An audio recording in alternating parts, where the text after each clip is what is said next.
Hello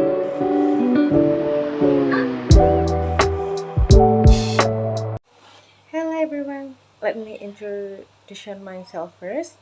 So my name is Olivia Jeviani, and today I will presenting on the some fundamental aspect of English linguistics and focusing on the syntax, the structures, and the meaning of the English words.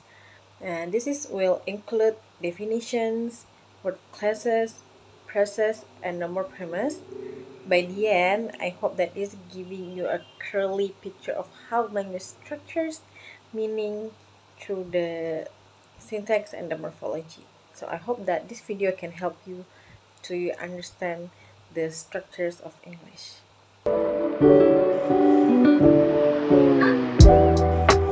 So in these sections, English syntax, the focusing on understanding how words are organized to create a meaningful sentence in English. And the discussion covers two main definitions on the syntax, formal and national, and explores how these definitions apply to grammatical structures. So I will explanation about two of the definition.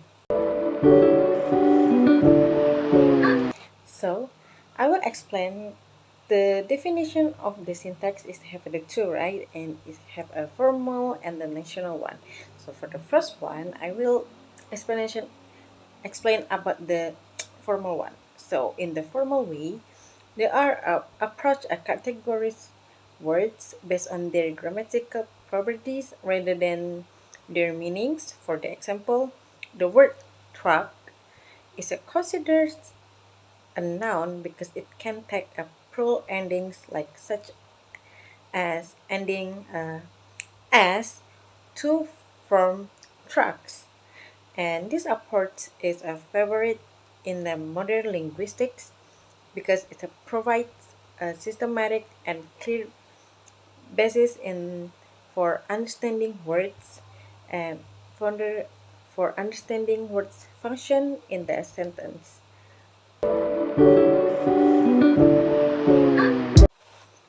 So the second one is nation national definitions, and in this definition is the national way approach defines words based on their inherent meanings. So in this view, truck is identified as a noun because it is a represents a tangible object or a things, and although useful is in the some cases. This approach is a less favorite in linguistics due to its subjective nature as a meanings and can vary widely across the context. So for the next, I will explain about word classes and phrases. So in the word classes, we know is also known as a part or parts of speech. So include categories like nouns, verb, adjective, adverbs, pronouns, preposition, conjunction, and interjections. So each word class has a unique properties that determine in the role and the placement in the sentence. So for instance, like noun typical represents people, places, or things, while verbs denote the action or stage. And define phrases as a group of words that functions as a single unit within a sentence. For the example, like a quiet brown fox, noun phrases, or very quickly, atau adverbial phrases. So for the next is I will explain about noun phrases. So noun phrases is centered around the head noun and often include determinants like ke or a and modifiers such as adjectives or prepositions. phrases to add detail. For the example, in the tall oak tree by the rivers. The is to determine tall modifies oak tree and by the river adds specific location information. Noun phrases can function as a subject, object, or complements in the sentence. So they enrich communication by providing specific information which help clarify who and what we're talking about. So for the next is I will explain about verb phrases. So in the verb phrases are built up around a main verbs and may include the auxiliary verbs like has or will, object and modify to convey action or stage. So for the instance in has been studying hard. So has and been modify the main verbs. Studying and hard adds a detail about the manner of studying. So verb phrases serve as the predicate explaining what the subject does or experiences, and they vary in the complexity based on the additional elements like object and adverbs. They are essential for the expression actions, stage, timing, and aspect in the sentence. So, adding the layers of a meaning to our communicate. So, for the example for the noun, phrases often functions as a subject or object while verb phrases indicate action or the stage. So for the next I will explain about clauses, sentences, and the clause functions. So for the first is I will explain about understanding clauses. So clauses is a group of words that contains a subject and the predicate or verbs and convey a single ideas or actions. So clauses are the building blocks of sentences and they come in the two main types, main independent clauses or and subordinate or dependent clauses. So main clauses can stand alone as the complete sentences such as the sun is shining. So in the contrast, subordinate clauses cannot stand alone. They replace on the main clause to complete their meanings. For the example, in she left because it was late. She left is the main clause and because it was late is the subordinate clause explain the reason. So for the next is I will explain about sentences. So English sentences are formed by combining clauses in the different ways and they can be categorized as follows like the simple sentence, compound sentence, complex sentence, and compound complex sentences, so like that. So the last is clauses functions in the sentence. So clauses plays different function within a sentence, so allowing us to specify how information is organized and understood.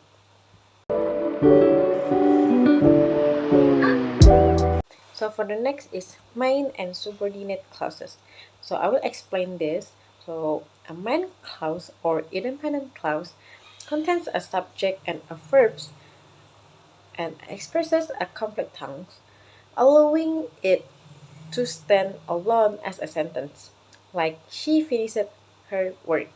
It contracts a subordinate clause or dependent clause cannot stand alone and relies on a main clause for full meaning. Subordinate clause provide addition information, often beginning with a subordinating words like because, when, or if. For instance, in she stayed home because it was raining, or She stayed home.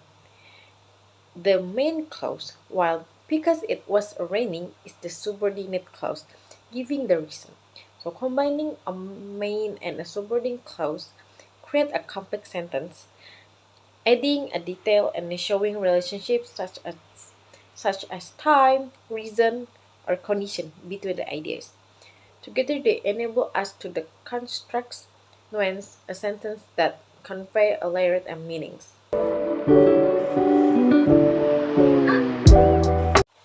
So for the next is the clause functions. So clauses serve a different roles with the sentences to create a meaning and the details. So subject clauses act as the main topic or door of an action. Like in a what he said surprised me. Object clauses follow verbs that need an object, such as I believe that she will arrive soon. So complement clauses complete a sentences by providing more information about the subjects. As in the problem is that we're out time of the time. So adverbial clauses add the context to the verbs explaining time, reason, condition, or manner. Like in she left because she was tired. Each clause's function help a build richer, more precise sentences by linking ideas and providing a layers of meanings. So for the next is I will explain about point in the 4.9 about English structures and the meaning. So the structures of English words is built from the morphemes, the smallest unit of meanings. So these include three morphemes, words like book, and about morphemes, prefixes or suffixes like as in books. So inflections, morphemes adjust a word's tense or a number, like ed for past tense, while derivational morphemes create a new words by changing the root words meaning of part of speech, like happy to happiness. English also forms words through process like compounding, for the example, toothbrush, and blending, branched. Structures directly affects a meaning with the prefixes and suffixes ending a layers of interpretations. Words gain a further deep through the context, with a meanings that vary based on the connotations and the cultural associations and relationships like as synonyms and antonyms. This flexibility makes English adaptable and expressive, capturing everything from the straightforward ideas to complex the concept. So for the next is we talk about varying definition of meaning. So in the linguistics, meaning is understood through varying perspectives. So for the example, is a grammatical, pragmatical, lexical, and a componential. So grammatical meaning comes from the structure's role of a words, like a tense or numbers, as it runs, presents, versus run, pass. So primitive meanings depends on the context and intent where a statement like we're going to be late might imply urgency beyond the literal words. Lexical meaning explores the relationship like a synonyms, happy and joyful, and antonym happy versus sad, while compan- componential analysis breaks words into key features such as puppy, implying both young and adult.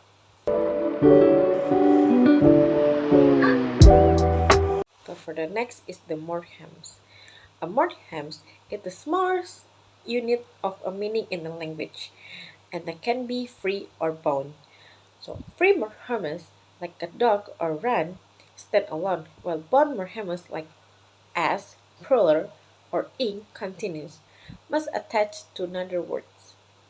Inflectional morphemes modify grammatical aspects without changing core meanings, as in ending ed to walk to indicate past tense. Deriv- Derivational morphemes alter meaning for the word types, like adding this to like, for me like dislike, or able to use, for example, is usable.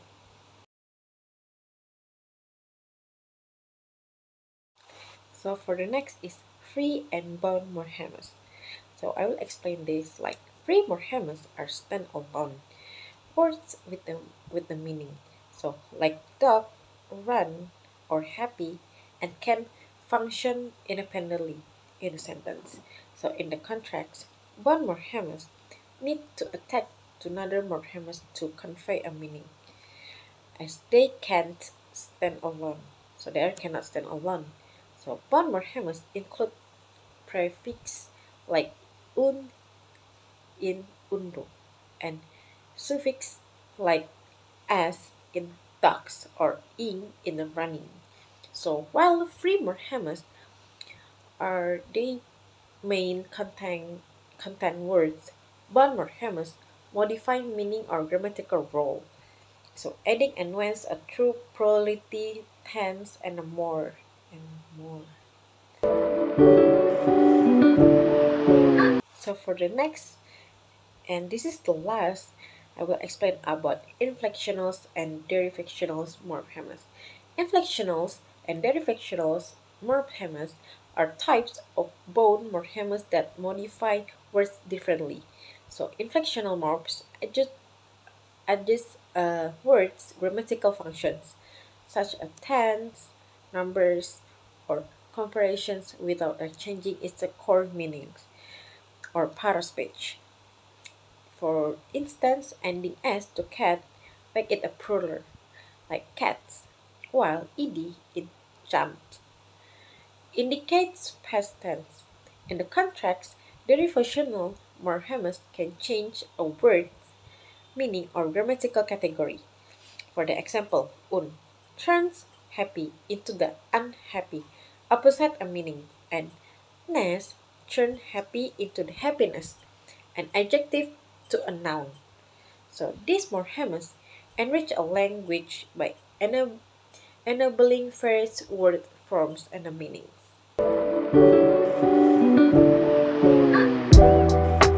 So, and this is end of my video. So, but before I end my video, I want to tell you about my conclusions about these materials.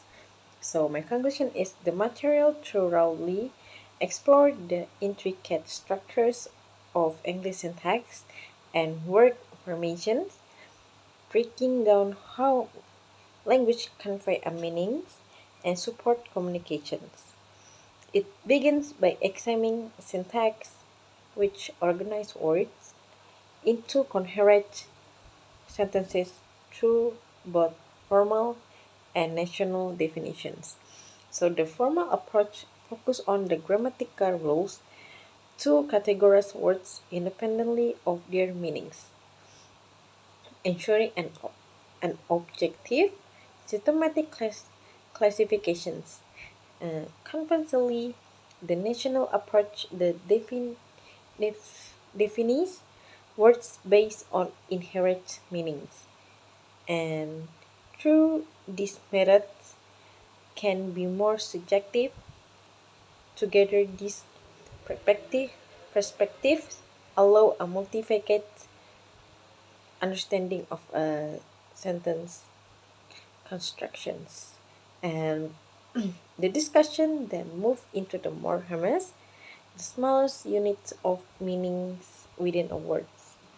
So morphemes are classified as a free or bound, and with the free morphemes functions functioning independently as a complex words, and a bound morphemes needing attachment to alter or refine, refine meanings. Bound morphemes change a word's grammatical aspect and such a tense or plurality and without affecting its core meaning or a category. In the contract, derivational morphemes allow more significant transformations and changing a word's meaning or even its part is a part of speech. For the example, happy to unhappy or happiness.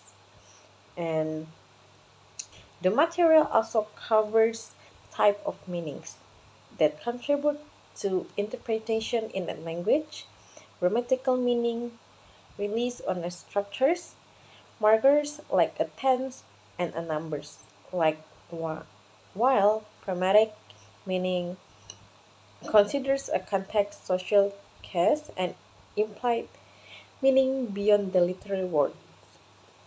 Lexical semantics delves into relationship among words such as synonyms, antonyms, hyponyms, and hyperonyms, all of which help categorize language and provide clarity. Com- Componential analysis breaks words into a smaller semantic features and relieving a subtle distinctions in the meaning. So, altogether, with a matter highlight the complexity and versatility of a language. Understanding the layers of syntax, morphemes, and the meaning equips one to analyze language deeply, showing how English syntax and morphology create a flexible system for expression and communication. This knowledge not only enriches a comprehensions but also encourages one ability to use language effectively and making the study of a syntax and morphology fund- foundationals to mastering English. So this is my conclusion for all of the material I'll tell you guys. So I think that's all about my explanation about my material. I hope my explanation can help you to understand about the what is the English language. So I think that's all for me. Thank you.